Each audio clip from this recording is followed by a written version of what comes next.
David Goggins, author of the book can't hurt me, वे एक अमेरिकी सैनिक और लेखक भी है। इन्हें सुनने के बाद हमें समझेगा कि कैसे हम अपने जीवन के बुरे दौर से सीखें और मानसिक सीमाएं बढ़ाएं और अपनी वास्तविक क्षमता का एहसास करें जो आज तक आपने नहीं की है। तो चलिए शुरू करते हैं। आप इतने आरामदायक और नरम जीवन जीने के खतरे में हैं कि आप अपनी वास्तविक क्षमता को महसूस किए बिना ही मर जाएंगे। यह हमेशा आपके हिसाब से नहीं चलेगा, इसलिए आप इस विचार में नहीं फंस सकते कि सिर्फ इसलिए कि आपने अपने लिए एक संभावना की कल्पना की है आप किसी तरह इसके हकदार हैं। आपका हकदार दिमाग बेकार का बोझ है, इसे छोड़ दे। इस बात पर ध्यान न दे कि आप क्या सोचते हैं कि आप इसके हकदार हैं। उस पर लक्ष्य रखें जिसे आप अर्जित करने के लिए तैयार हैं।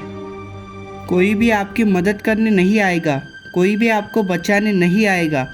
सेना में हम हमेशा कहते हैं कि हम अपनी उम्मीदों के स्तर तक नहीं पहुंच पाते, हम अपने प्रशिक्षण के स्तर तक गिर जाते हैं। यह मन पर नियंत्रण से कहीं ज़्यादा है। हर दिन अपने दिन में दुख को शामिल करने के लिए अथक आत्म अनुशासन की ज़रूरत होती है। मुझे लगा कि मैंने एक समस्या हल कर ली है, जबकि वास्तव में मैं न्यूनतम प्रतिरोध का रास्ता अपनाकर नई समस्याएं पैदा कर रहा था।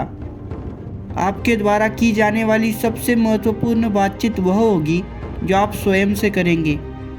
या तो हम बेहतर हो रहे हैं या तो फिर बदतर हो रहे हैं। प्रेरित से भी अधिक बनो, प्रेरित से भी अधिक बनो। सचमुच इस हद तक जुनूनी बनो कि लोग सोचने लगे कि तुम पागल हो। इनकार परम आराम क्षेत्र है। मैं तब नहीं रुकता जब मैं थक जाता हूँ, मैं तब रुकता हूँ जब मेरा काम पूरा हो जाता है।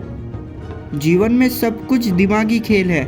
जब भी हम जीवन के बड़े और छोटे नाटकों में बह जाते हैं तो हम भूल जाते हैं कि चाहे दर्द कितना भी बुरा हो, चाहे यातना कितनी भी कष्टदायक क्यों न हो, सभी बुरी चीज़ें खत्म हो जाती है। हम ऐसी दुनिया में रहते हैं जहाँ बहुत से असुरक्षित ईर्ष्यालु लोग हैं। उनमें से कुछ हमारे सबसे अच्छे दोस्त हैं, वे खून के रिश्तेदार हैं। असफलता उन्हें डराती है, हमारी सफलता भी उन्हें डराती है, क्योंकि जब हम सब पार कर जाते हैं जो हम कभी संभव समझते थे, अपनी सीमाओं को आगे बढ़ाते हैं और अधिक बन जाते हैं, तो हमारा प्रकाश उन सभी दीवारों से परिवर्तित होता है जो उन्होंने अपने चारों ओर खड़ी कर दी है।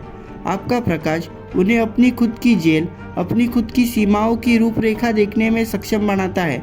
लेकिन अगर वो वास्तव में महान लोग हैं, जैसा कि आपने हमेशा माना है, तो उनकी ईर्ष्या विकसित होगी और जल्द ही उनकी कल्पना अपनी बांग को लांघ सकती है और बेहतर के लिए बदलने की बारी उनकी होगी।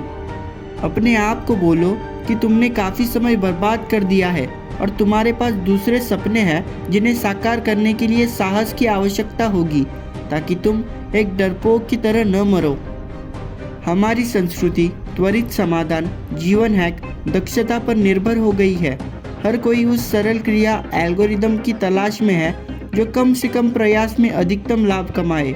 इस बात से इनकार नहीं किया जा सकता है कि अगर आप भाग्यशाली हैं तो इस रवैये से आपको सफलता के कुछ फ़ायदे मिल सकते हैं, लेकिन इससे आपको कठोर दिमाग या आत्मनियंत्रण नहीं मिलेगा।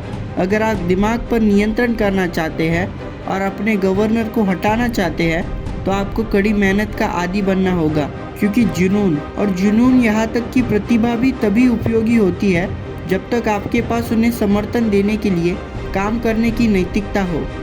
हमें एक अच्छी ज़िंदगी कैसे जीनी चाहिए, इसी पर लिखी गई book where rule for life के ऑथर जॉर्डन पीटरसन को सुनिए स्क्रीन पर दी गई वीडियो को टच करके। और एक बात हमेशा याद रखना, NGU, नेवर गिव अप।